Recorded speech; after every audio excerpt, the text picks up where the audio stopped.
اعوذ باللہ من الشیطان الرجیم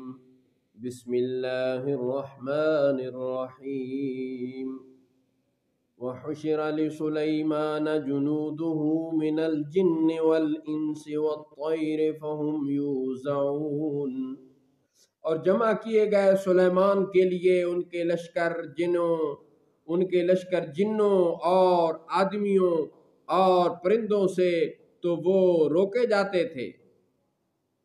حتی اذا اتوا علی واد النمل قالت نملة یا ایہا النمل ادخلوا مساکنکم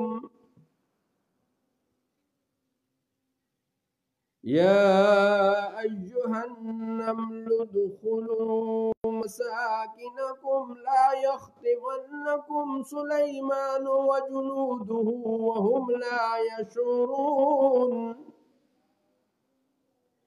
لا يخطفنكم سليمان وجنوده وهم لا يشعرون،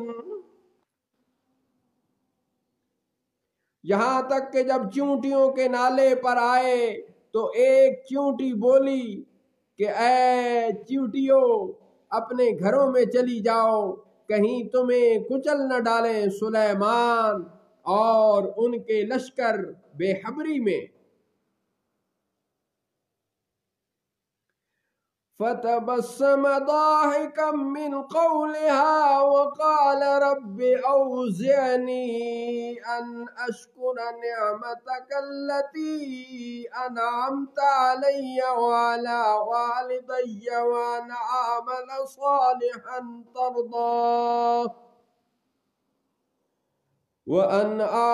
صالحا ترضاه وأدخلني برحمتك في عبادك الصالحين۔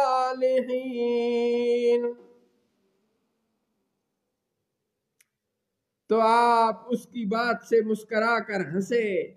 اور عرض کی کہ اے میرے رب، مجھے توفیق دے تاکہ میں شکر کروں تیرے احسان کا جو تو نے مجھ پر اور میرے والدین پر کیے، اور یہ کہ میں وہ اچھا کام کروں جو تجھے پسند آئے، اور مجھے اپنی رحمت سے اپنے ان بندوں میں شامل کر جو تیرے قرب خاص کے سزاوار ہیں۔ وَتَفَقَّدَ الطَّيْرَ فَقَالَ مَا لِيَ لَا أَرَى الْهُدْهُدَ أَمْ كَانَ مِنَ الْغَائِبِينَ، اور پرندوں کا جائزہ لیا تو فرمایا مجھے کیا ہوا کہ میں ہدہد کو نہیں دیکھتا، یا وہ واقعی حاضر نہیں ہے، غائب ہے۔ لَأُعَذِّبَنَّهُ عَذَابًا شَدِيدًا أَوْ لَأَذْبَحَنَّهُ أَوْ لَيَأْتِيَنِّي بِسُلْطَانٍ مُبِينٍ، ضرور میں اسے سخت سزا دوں گا، یا ضرور میں اس کو ذبح کروں گا، یا ضرور وہ کوئی روشن دلیل میرے پاس لائے۔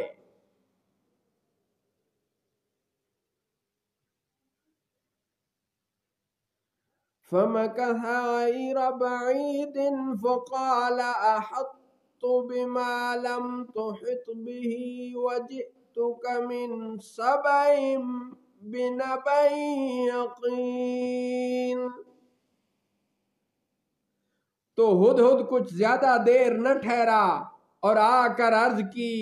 کہ میں وہ بات دیکھ آیا ہوں جو حضور نے نہ دیکھی، اور میں شہر سبا سے حضور کے پاس